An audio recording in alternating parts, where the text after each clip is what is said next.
What's up, guys? Tim Little. Welcome back to Tactical Bassin. Today's video, we are talking about my top 5 baits for the month of November.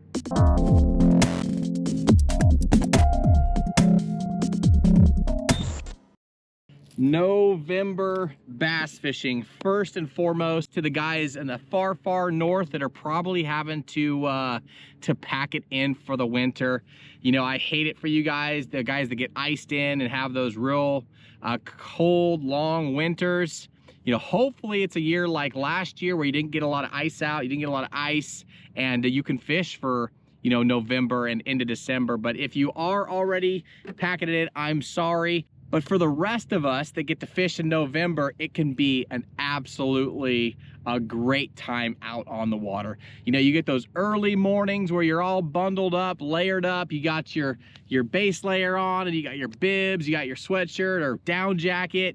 And then by the end of the day, you're in shorts and sun shirt because it's still warm. So I really look forward to this time of the year. The fish are active. It's a great time to be out on the water. It's a beautiful time. You got the leaves changing color, lots of things going on. Typically you have more of the lake to yourself. We got a lot of guys out there chasing things in the woods, so that frees up a little bit of those community spots. But the month of November, it's a great time to be out on the water catching bass.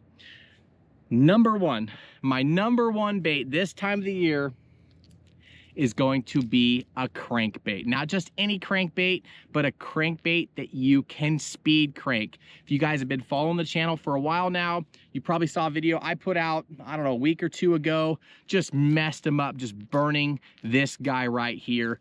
You know, being able to throw a crankbait with a 7-to-1 or 8-to-1 gear ratio reel and burn this thing past them, burn, pause. As you deflect off something, pause. You can trigger those fish into eating, even if they don't want to. But some kind of crankbait is my number one go-to bait this time of the year. The Tactical DD, obviously it's a bait that Matt and I designed a few years ago, had tremendous success on it. It's designed for this right now as the water temps cool, and that fall kind of bait fish bite fires. This is money. So a speed crank, whether it's the Tactical DD or the Megabass, the Deep X 300, the Rapalas, the DT, either the 16, probably just the 16, probably not the 20, but the 16. And then for you shallow guys, little square bills like the Atlas 55. This has a ton of sound in it, something you can get real aggressive with up shallow. You have that dying grass, you have those fish moving shallow, chasing bait. A square bill is a great way, but my number one bait is a crankbait. It's a great way to catch a ton of fish and some big fish, triggering those bites, tapping into that key predatory instinct, and having those big bass chase down and smash a crankbait. That's why it's my number one bait. Number two, again, really kind of keying into those. So what do we have? We have cooler water temps. We have obviously cooler air temps producing the cooler water temps, and that just flips a switch, right? These fish just get aggressive and they go shallow. They chase these fish shallow. They're chasing them all over, the bait fish, the balls of bait. So when you can find those schools of bait fish, you will find bass. Again, tap it into that reactive bite, tap it into that reaction strike, that core have to react and eat even though if you don't want to. Another bait that really taps into that is a jerk bait. It's got the flash boost. See, it's got that little foil suspended in there that has great secondary action. So with rip, pause, that thing just sits there, it suspends and has that foil flickering like scales on a bait fish. Or the Megabass, the 110 Junior +1, a little bit deeper diving than just the standard 110. But again, bait fish profiles, a little smaller profiles, but these fish, they want to chase, they want to eat, and a jerk bait is a great way to key into that kind of cat and mouse game. For those of you guys that are staying shallow, that aren't necessarily fishing out in that 8 to 10, 12 foot range. Maybe you're fishing around brush piles or some of that remaining grass, that lively grass. A soft plastic jerkbait like a fluke or this whiplash shad right here is another great way to catch them. Again, same thing like the jerkbait, rip, rip, rip, pause, rip, pause, rip, rip, rip. You're getting real erratic with this thing. This thing's darting all over. The cool thing about the whiplash shad, it is so soft. So when you kill it and you let that fall on slack line, it does the, I'm gonna call it the Senko shimmy, right? It just has that real cool fall to it. But that guy right there is a must. Again, most of these baits this time of the year for me are gonna be reactive. It's a great time to be out on the water, like I said. It's a great time to be covering water and finding those active schools of fish. Number 3, some sort of underspin, okay? Talked about it last week or so, but adding some flash to your favorite swim bait can mean all the difference in the world. You know that we like to throw a typical guppy head with a swim bait on it, especially for finesse fishing. But what do you do when these bass are keyed into big balls of shad, threadfin shad, and you want your bait to stand out from all of the thousands of realistic ones? Add some flash, add some vibration, and that makes all the difference in the world. Again, seeing that flash will pull those fish off. If you can get that fish's attention away from the bait ball, whether it's something loud or flashy or whatever, if you can get that fish's to turn its head and look at your bait, it's locked on, it's gonna eat. So when those fish are aggressive, adding some flash to your bait makes all the difference in the world. Typically this time of the year, if I'm fishing open water, I'm throwing, this is the Tactical Mini Underspin. Okay, that one actually has a gold blade on it. I talked about that in a previous video, adding a little bit of different flash. Typically, if I'm around thread fins, I'm throwing something with a silver blade. But if you get stained or murky water, that gold blade makes all the difference in the world. But that Tactical Mini Underspin, again, we designed that with a longer drop arm to clear the belly on some of our most favorite and most common swim baits.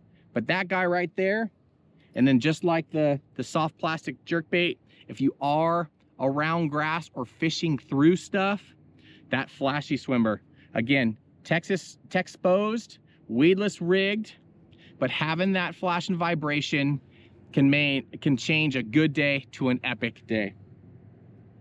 You guys are sensing a little bit of a pattern here, right? We're covering water, we're getting reactive. We want those fish, they're already active, right? We want those fish to pick out our bait out of that school, and that flash really, really helps. All right, number 4, we're going with a topwater, okay?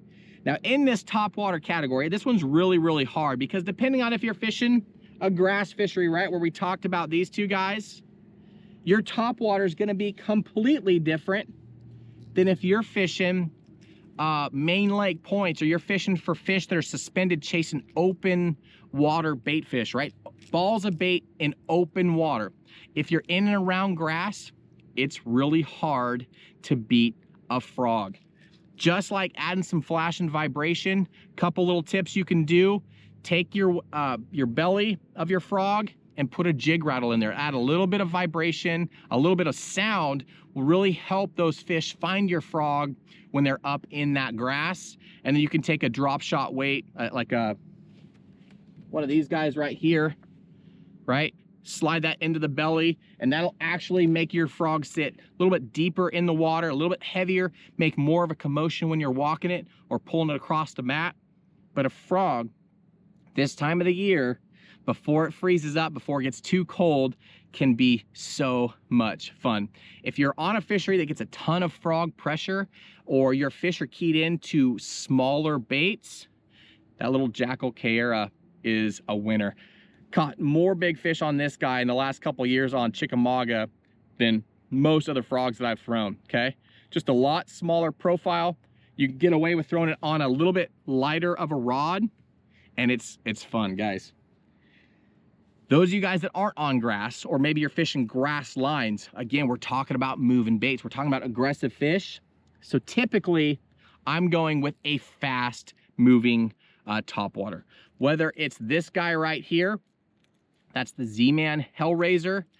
Had a ton of fun throwing this bait already this summer and last fall. It's not your typical topwater bait. It kind of sits like this in the water, and it has a ton of side-to-side, real quick side-to-side action. And you can fish it just like a buzzbait. It will sink if you do pause it, but this thing has a real tight kind of kick, and it gets those fish that are chasing just fired up to eat that. And then having that weight in the back, having that feathered treble, they hardly ever miss that rear treble. That's a great one. Another bait if you're trying to cover a ton of water, can't emphasize this enough, but the whopper plopper. Enough said, right? You guys know what a whopper plopper is. Very, very easy to fish. Big fish eat it. Lots of fish eat it. I really like the little 90. I like that, and the 110 size, a little bit smaller from the traditional 130 size. Different sound. You can fish it a little bit faster, quicker, and it's more of that bait fish profile. But a whopper plopper is another great bait to throw this time of the year.